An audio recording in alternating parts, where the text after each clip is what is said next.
I started out, though, like a lot of people, really with a very accidental introduction. My wife, Maria, had a flat tire back in 1989 in front of a guy's office, and he came out to help her change the tire. And almost before the tire was changed, he was handing her a videotape.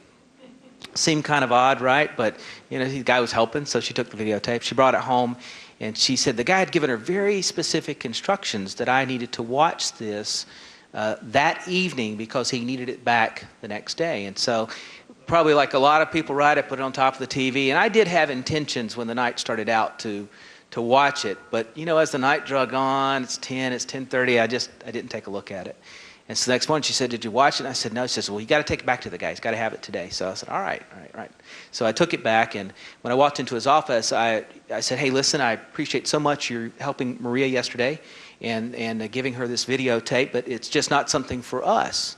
And he said, "Great." He couldn't have been any nicer about it. He said, "That's fantastic." He said, "But how in the world did you get it back in the plastic so effectively?" And so I said, "Well, I didn't really watch it." I was in construction. My granddad was a builder, and my dad's a builder. And so after I graduated from North Carolina State University, I went into the building trades. And so the name of the company was called Nu Skin on the videotape, right? And so the one thing I thought was, well, it must be about like a liquid glove, like if you're finishing concrete, which they had those kinds of things, right? So the lime doesn't damage your hand.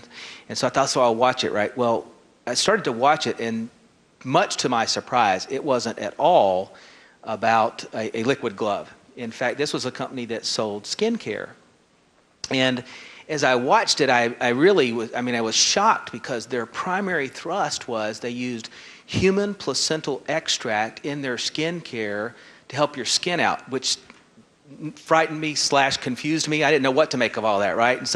And then as I'm thinking about it, I realized there's a financial opportunity associated with it. And I'm looking outside, and I'm looking at my truck, and I realize this guy wants me to be the Mary Kay guy, right?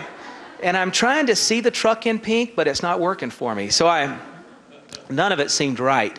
But towards the end, two guys, two brothers, Dennis and David Clifton, started to explain the compensation plan. And I wasn't a person that woke up every day thinking I needed to make more money. But like anyone, though, you know, I'm happy to take it if there's more to be had. But what intrigued me was they started to talk about leveraging your time. And that struck a real nerve with me.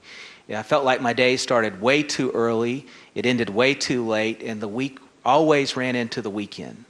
And it seemed like my to-do list never got completed. And I don't know if any of you can relate to that, right? And I'm not too long out of school, and I'm already overweight and out of shape and not following through on, I used to do triathlons in college, and now I'm 30 pounds overweight. Just, you know, it's not headed in a good direction, right?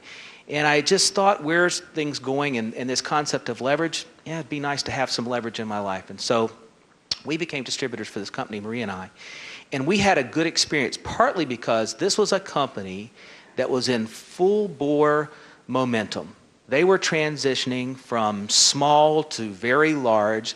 And for the 15 or 16 months that I was a distributor with them, we kind of got swept up in what was happening with them. And we found that their growth kind of magnified and multiplied the efforts that we made. And so we were able to have some financial success, and ultimately it led me to an introduction to a company called Rexall Showcase International, which is where I had a great deal of success, very fortunate as a distributor.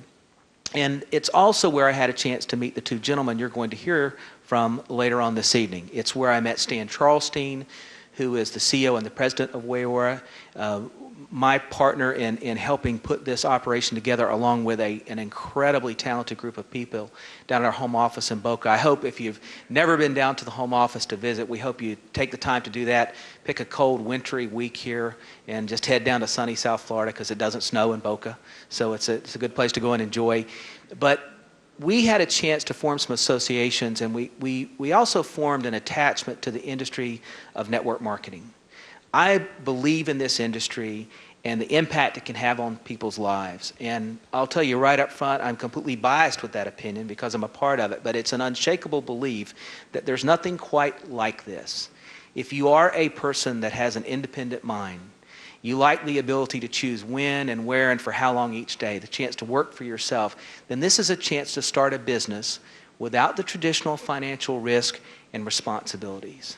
It's a chance for someone with an ordinary background like mine to do extraordinary things. Extraordinary things. And if you're a guest in the room and you're skeptical, we understand that, but make sure that you don't allow preconceived notions to keep you from seeing what could be an opportunity to change your life in profound ways.